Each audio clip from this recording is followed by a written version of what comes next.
Hello बच्चों, let's read the question. The question says, in millikan's drop experiment, an oil drop having charge Q gets stationary on applying a potential difference V between the two plates separated by a distance D.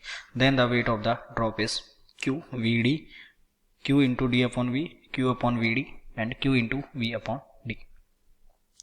तो देखिए इस question में सबसे पहले हम इसका की concept लिखेंगे एंड इस क्वेश्चन के लिए जो की कॉन्सेप्ट है that is Millikan's experiment.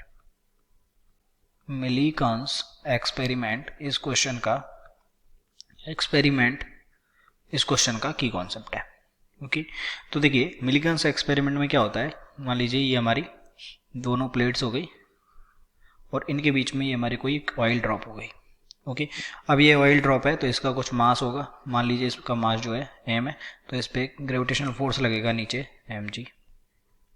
Okay अब मान लीजिए इलेक्ट्रिक फील्ड इस डायरेक्शन में, तो इस पे एक फोर्स लगेगा इसी डायरेक्शन में क्यों ही, लेकिन जो है इस पे जो फोर्स लगेगा वो क्या रहेगा, इलेक्ट्रिक फील्ड के अपोजिट दिशा में. ओके क्योंकि हम मान रहे हैं इस पे नेगेटिव चार्ज है, क्योंकि अगर इसी दिशा में फोर्स लगेगा तो ये फोर्स ये नीचे आ जाएगी, लेकिन हमको बोला गया है ये स्टेशनरी रह जाती है, तो यानी कि ऊपर फोर्स लगेगा. या फिर हम ऐसा बोल सकते हैं कि जो इलेक्ट्रिक फील्ड का डायरेक्शन है वो इस दिशा में, मतलब इलेक्ट्रिक फील्ड का डायरेक्शन कुछ इस तरीके से है कि इस पे जो फोर्स है वो ऊपर लगता है, और ऊपर फोर्स अगर क्या लगेगा, अगर ई इलेक्ट्रिक फील्ड है तो क्यू ई लगेगा. ओके अगर ये डिस्टेंस डी है और इनके बीच में जो पोटेंशियल डिफरेंस वी है, तो हम यहाँ से बोल सकते हैं इलेक्ट्रिक फील्ड का जो ई इक्वल्स टू क्या आ जाएगा, वी अपॉन डी. ओके और दूसरा हमको बोला गया है कि ये जो ड्रॉप है स्टेशनरी रह जाती है, यानी कि सारे फोर्स बैलेंस होने चाहिए, तो Q E equals to M ji.